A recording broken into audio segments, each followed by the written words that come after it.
Hello everyone, this is Adam from Newfeed.com, and I'm going to show you to get all the collectibles in the cemetery stage of Murdered Soul Suspect. Now this is right at the beginning when you enter the cemetery, left side, collectible number 1. Now there are 28 collectibles in this level. Some of them are pretty self-explanatory, but a lot of them are hidden off the beaten path. So we're going for number 2. This is after you conduct the investigation behind Sophia's death, and now you're chasing her. There are 3 demons, I believe, here. I already exercised all of them, so, I could run smoothly through this stage.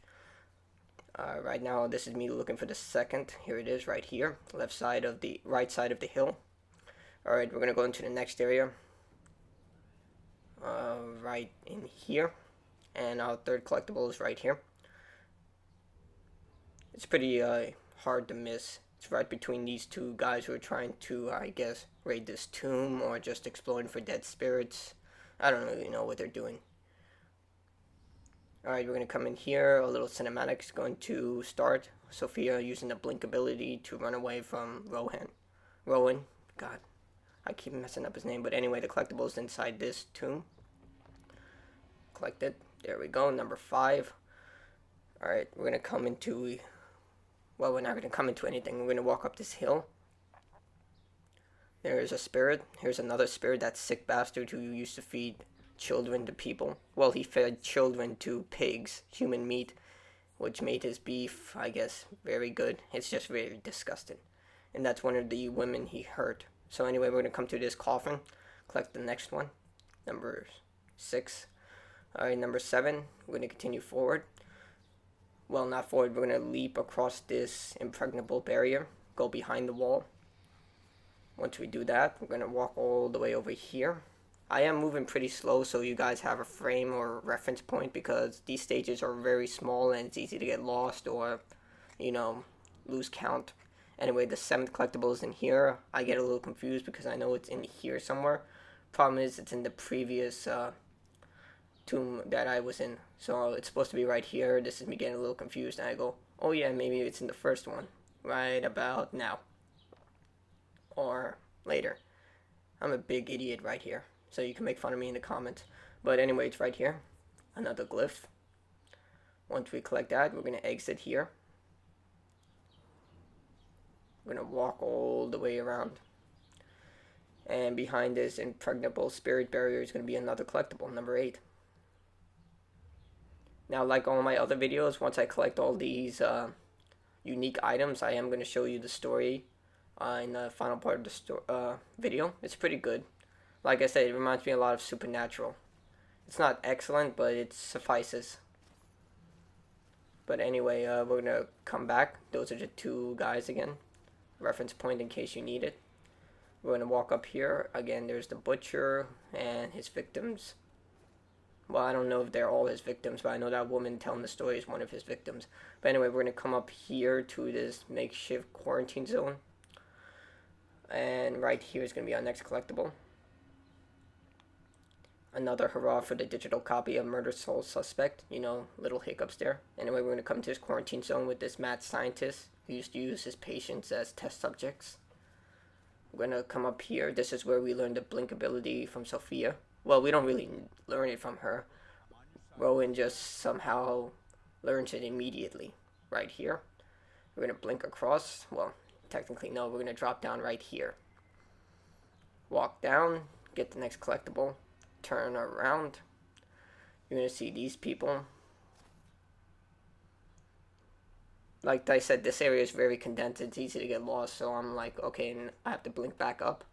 Once I blink back up, just going to head into the next area of the quarantine zone. Do it here.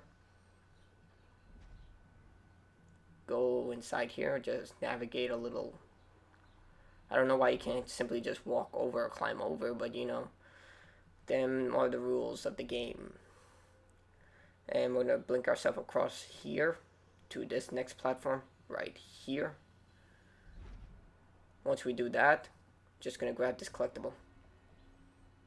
Alright, we're going to head down any second now. Man, I am playing very slow. But anyway, we're going to come to this bed, reveal it, get the next talisman. I think it's a talisman, or it's a plaque. Anyway, we're going to now exit I believe we're gonna exit or we're gonna get another collectible. Either way, this place is so small that it's easy to get lost. Or I'm just being an idiot right now. Where am I going? Oh yeah, the exit. There it is. Big exit sign, and I lost track of it. This is Sophia just running away. Another cinematic. Alright, that's me jumping up for no reason. There is a phony hero right there. Trust me, just talk to him and you'll understand why I called him a phony. But we're going to reveal this fence, and we're going to walk in here and get the next collectible, number 13. Alright, number 14. I'm going to walk to the right side any second now. Now looking back at this video, I don't know why it took so long. I should have just ran through everything, but I wanted frames of reference so, you know, people don't get lost and they understand where I'm going all the time. But, you know, next video, maybe I'll learn from my mistakes. But anyway, that's collectible number 14. Number 15 is across here. You're going to see these paranormal investigators. You know, I guess it's just a parody of the show Ghost Hunters. I don't know. Anyway, I'm going to come to this tombstone and get another book from Cassandra. Or another reference point from her. Or what she was doing before she went into hiding. Once we do that, we're going to come up these stairs. Number 16. This is where you fight a bunch of demons. I'm going to skip past this really quickly.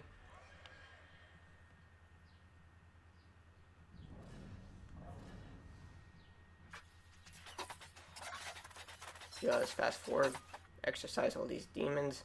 Alright, this is right when you entered the wall. You remember when I started the fast forward.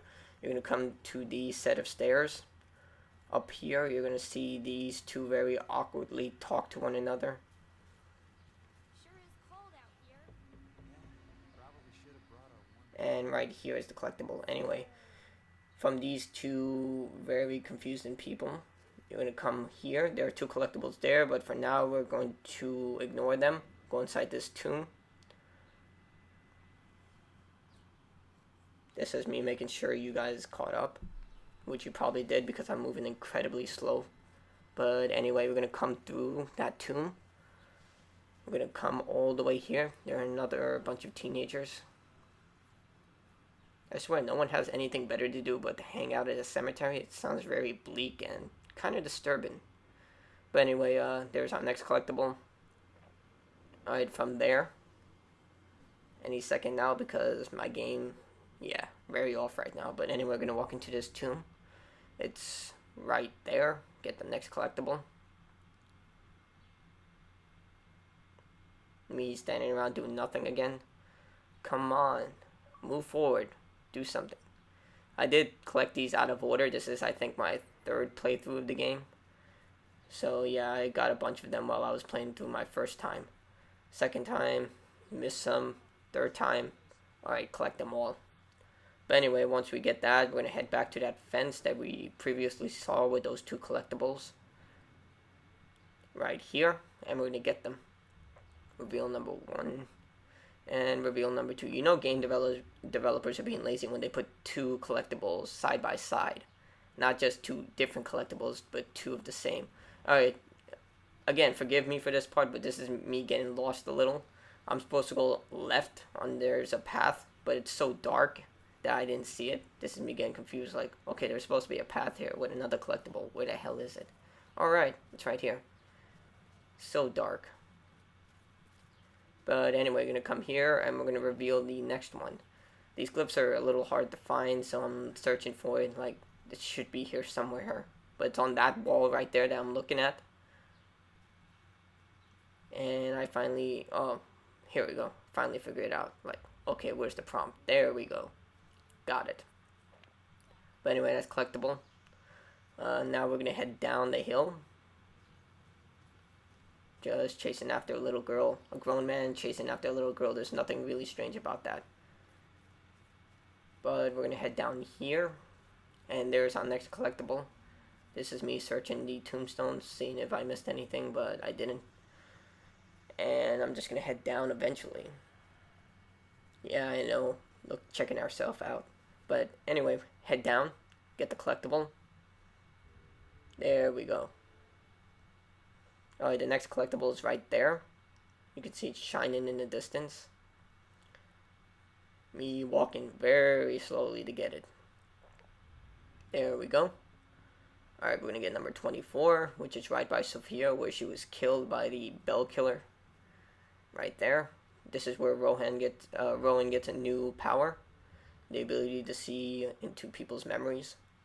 Well, I think it's a new power, or it's probably just a common ability among all the spirits. But anyway, I'm just gonna skip through this.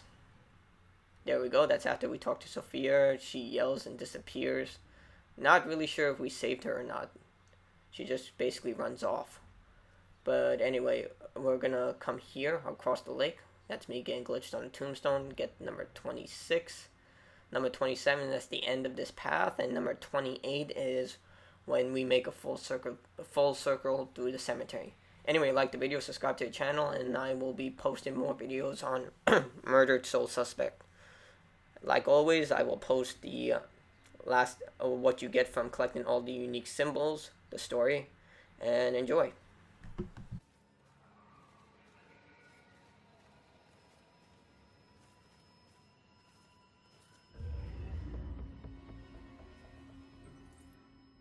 I've always been a kleptomaniac.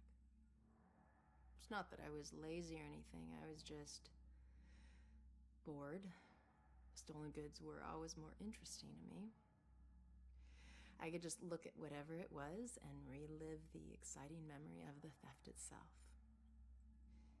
Sometimes I was worried that I'd get caught. Other times I was riding an adrenaline rush. But it wasn't until the last thing I ever stole that I truly felt afraid.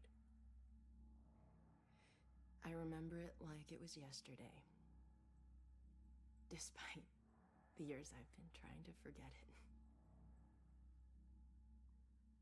My friends and I snuck into a graveyard to drink a few beers like we normally did on a boring weeknight. We headed for our usual spot, an old run-down mausoleum. Only this time it was locked. It seemed someone had finally taken an interest in the dead guy it belonged to and didn't appreciate us partying there. So we split up and went looking for a new place. Finally, I found another mausoleum. One of its walls had begun to crumble away, but I squeezed through. The inside looked the same as all the others, except for one thing. Lying there on top of the central tomb was a dusty frame that contained a wreath made of elaborately braided rope. Knowing that antiques were valuable, I took it. I figured I'd wait a week before selling it in case anyone reported it stolen. So when I got home, I hid it at the top of my closet and went to sleep. That night, I had horrible nightmares of a dead-faced hag with rotting flesh. No matter how many times I woke up, she always found her way back into my dreams. Over the next few days, the nightmares got worse. I'd wake up only to find clumps of my hair missing and my scalp bleeding. I chalked it up to stress and feelings of guilt about stealing from the graveyard. So the next day I went to a pawn shop to sell the wreath and be done with it. I could feel a shiver run down my spine when the pawnbroker informed me that the wreath wasn't made from rope at all. It was actually made from the human hair of a deceased loved one, as was customary in the late 1800s. I wanted the nightmares to stop, so I sold it to him. Unfortunately, it didn't work that way. Now, I spend my time trying to track it down, hoping to return it so I can finally get some sleep.